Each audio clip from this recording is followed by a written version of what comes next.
ఇక్కడ పకీర్కు ముల్లోకాల్లో ఎదురు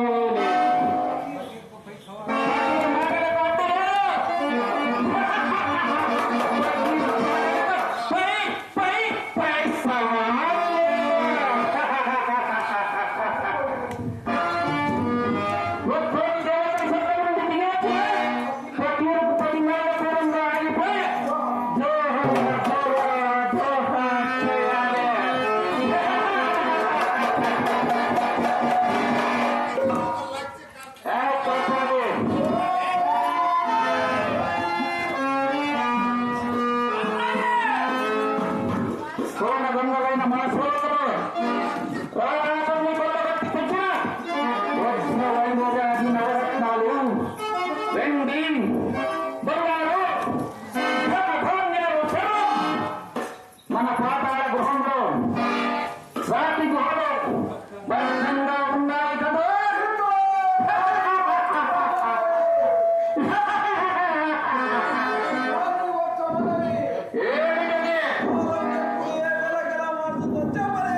అయితే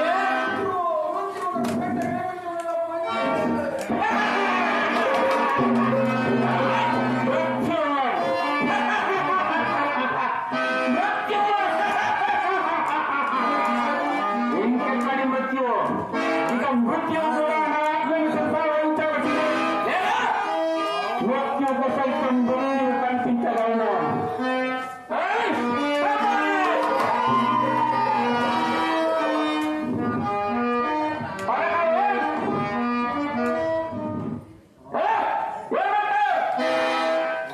అధిరానికి మోకరించి చేతులు జోడించి నా ఆజ్ఞలకు చిత్తమంటూ ఉండు. లేదా లోకాలన్నీ పట్టబడలే కటిక చీకటిలో మునిగిపోయి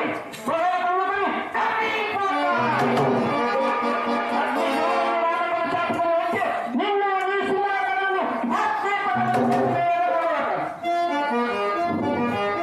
ధనంధనాలతో హిమాలయపర్వతం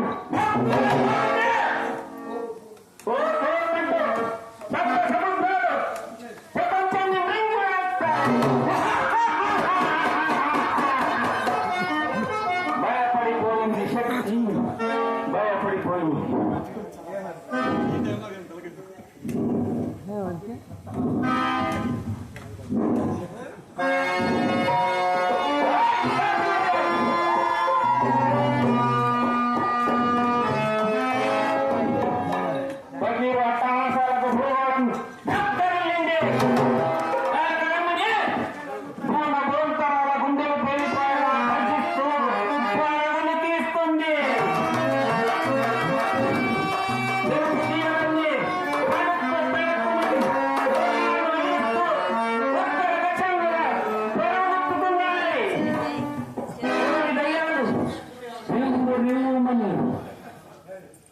ఉత్తూర్పు పడవలుగా శ్మశానంలోని గాలిని చీల్చుకుంటూ పరుగులెత్తుతున్నాయి.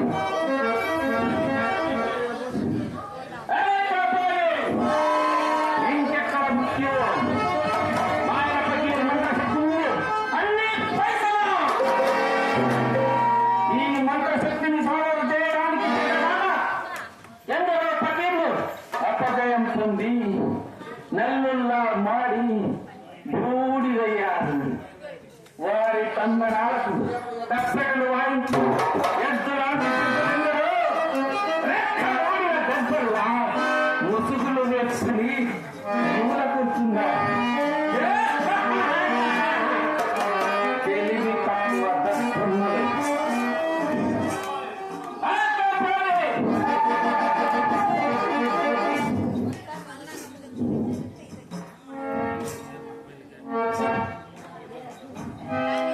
అగ్నిపర్వతాల్లో ఒక గుండపు కొండపై మాడిన మోడల పీకలను ఒక మరుగు, అందులో ఒక నల్లటి జారడు పండ, దాని అసలు కొన్ని చీడ పురుగులు.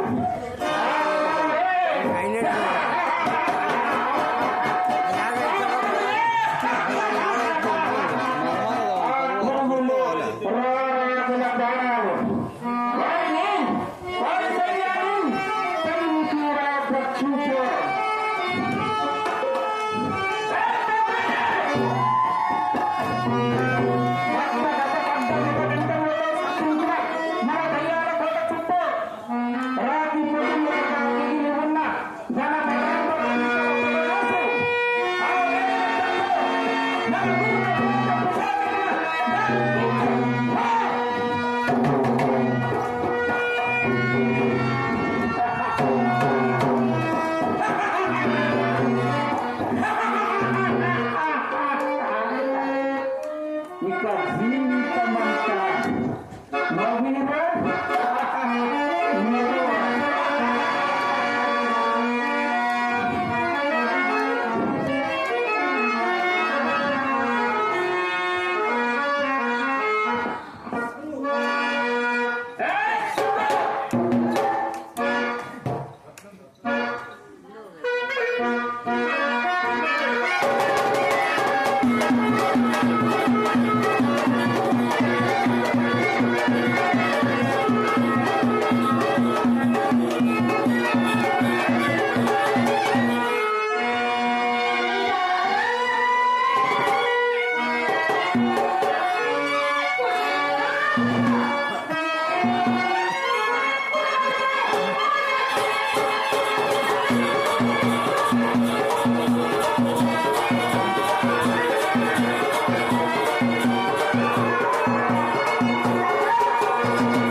సంగో నీ వయ్యారి నడుము ఉయ్యాల ఉడిగిపోయేలా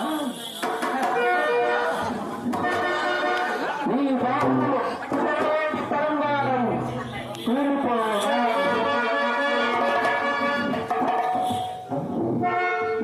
నీ బాధ మందిర ఘనంగా తనులు మెదడుకు మెత్తగించి జోడపాడేలా నీ కంఠంలోని గాంధీ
అవును, ఎందుకో నాకు తెలుసులే. ఏమిటి తెలుసు? పులుసు. ఆ పులిసే ఎక్కడెక్కడెక్కడో నాకు తెలుసులే. నన్ను తెలుసుకోవడానికి నీకే కాదు, నిన్ను పుట్టించిన బ్రహ్మకైనా తరం కాదు. అక్షరాలా ఈ సంగుకేత రహస్యమా? ఏమిటి? నా రహస్యాలన్నీ నీకు తెలిసిపోయాయన్నమాట. నువ్వు స్వర్గం నుండి దిగబడ్డ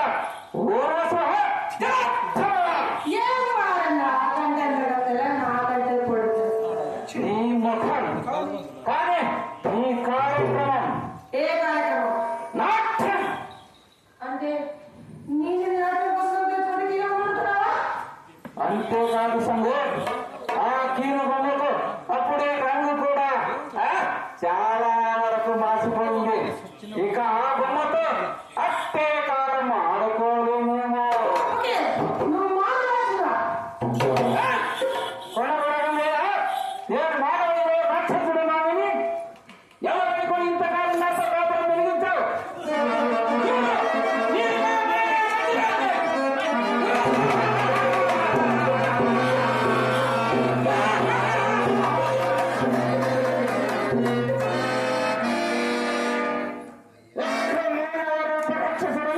ఇప్పుడు ఎక్కడంటే సంజ కానీ మాయమాడి నీ బతుకు నాటకం ఉంది, నాటకం ఉంది.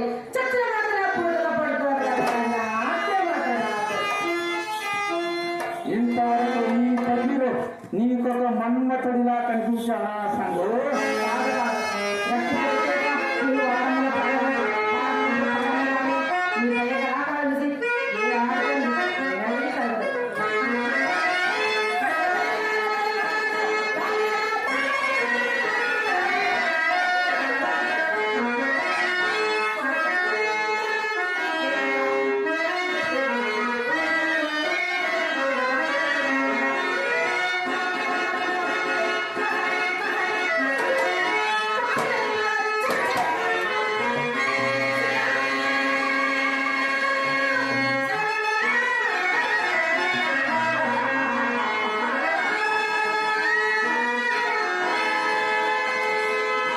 అయితే నేను కాకిని, నువ్వు కోకిల అన్నమాట.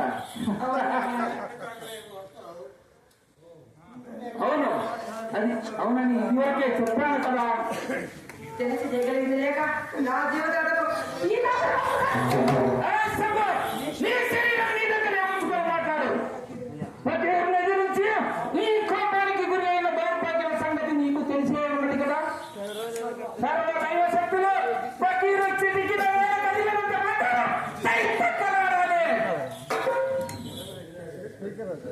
నా కడిగంట మంటలు ప్రపంచమంతా భూమిద సంఘ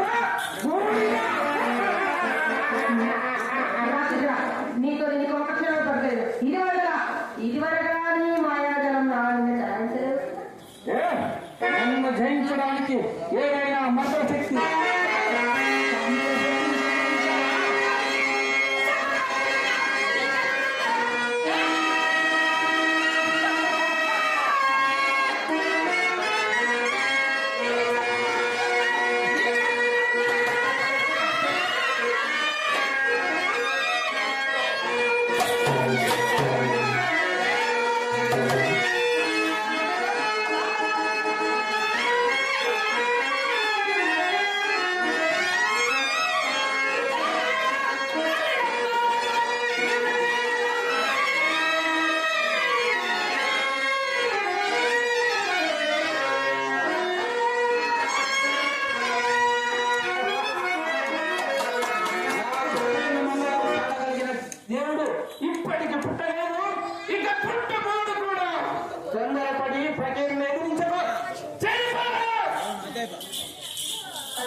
అవునన్నమాట. నీ గర్వానికి కారణం నీ లావణ్యమన్నాక పిచ్చిదానా, నేను నిజంగా కలుసుకొని ఉంటే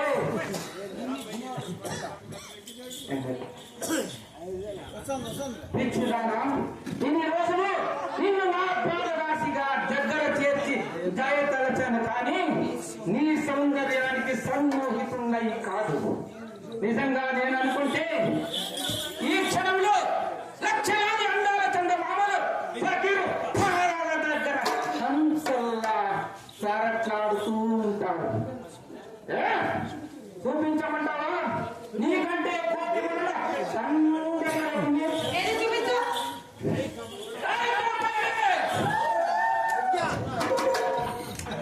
ప్రపంచంలోని అందగత్తెల్లో అందగత్తెలకు దానిని చూపించు. మన టింగు రంగుల సంగుక.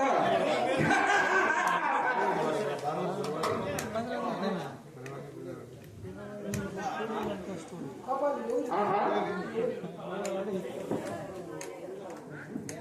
ఆహా, ఏమి రూప లావణ్యాతిశయం!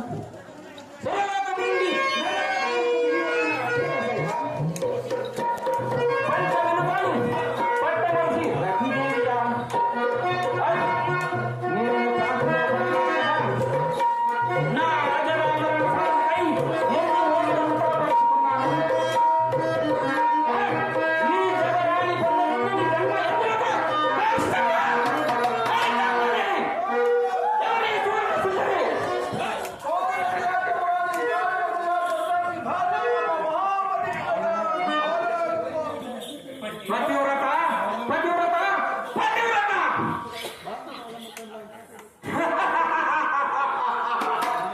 సరి అయిన సరస్సుడు దొరకనంత వరకు ఈ లోకంలో ప్రతి ఆడది పతివ్రతే. పతివ్రత ఈ పదం మన నిఘంటువులో లేదు. సంగు, చూసావు కదా, నీకంటే అందరూ నీకంటే కొనుక్కులాడి లేదని అది దాని ఖాళీ ధూళి రేణుకైనా సరిపోగలవా నీవు? పక్కీరు పట్టుబడితే ఈ క్షణంలో నాలుగు తెచ్చి నీ కళ్ళ ముందు నీకు పెట్టగలడు. ఏం తెగలవా?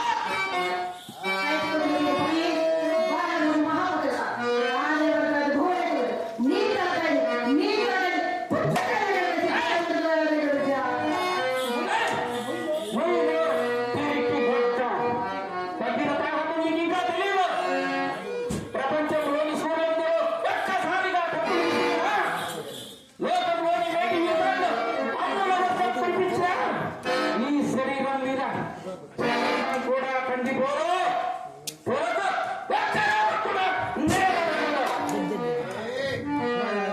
వర్షాన్ని పెంచిన తర్వాత అభిమానం ఎందుకు? ఇప్పుడే ఆ పాడగంటి రాణిని మహాపతివ్రత బాగా నాగమ్మను నీ ముందుకు తెస్తాను. చూడు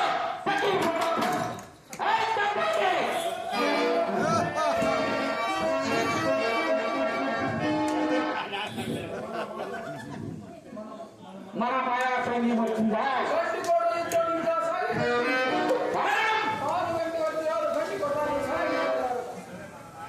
సరే, మన మాయాజాలానికి కూడా ఇదే సంగు విన్నారు కదా, పానుగంటి రాజులు పట్నం విడిచి పరదేశం పోయారట. సమయం సందర్భం అన్నీ కలిసి వచ్చాయి. నా మాట చెప్పగలరు. బాగా మాట్లాడే ముందు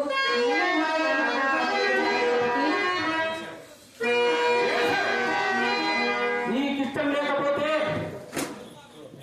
ఒక మూల కూర్చొని కుక్కిన పిల్లల ఒక మూల కూర్చొని ఏడు, లేకపోతే నా ప్రేసి నాకు దాసిలా ఊడి వంచి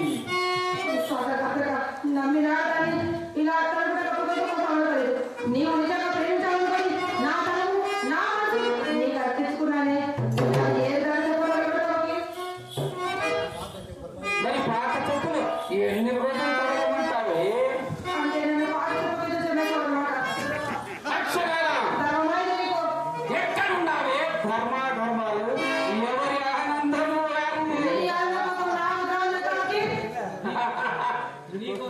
నీకోసం నా ఆనందానంతా భగ్నం చేసుకోమంటావా? ఆనందం ఉంచడానికి న్యాయం ఏం లేవా? నేను వేదాంతంలో దిగి బుర్ర కలిగించుకున్న సన్యాసిని కాను.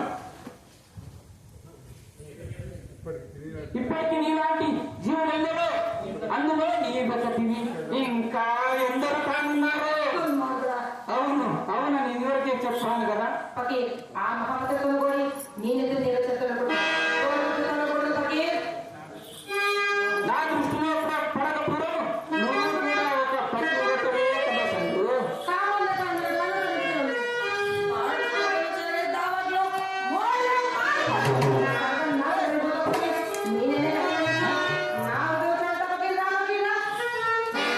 ఆనందమంతా నువ్వు ఒక్కదానివే చూడుకోవాలనుకుంటున్నావు కదా సంతు.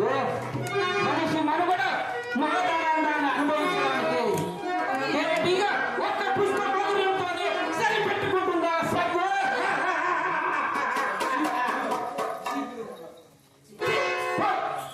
తిరిగి గొడ్డ తన చూపు మేడలో ఎక్కడ కనిపించదు.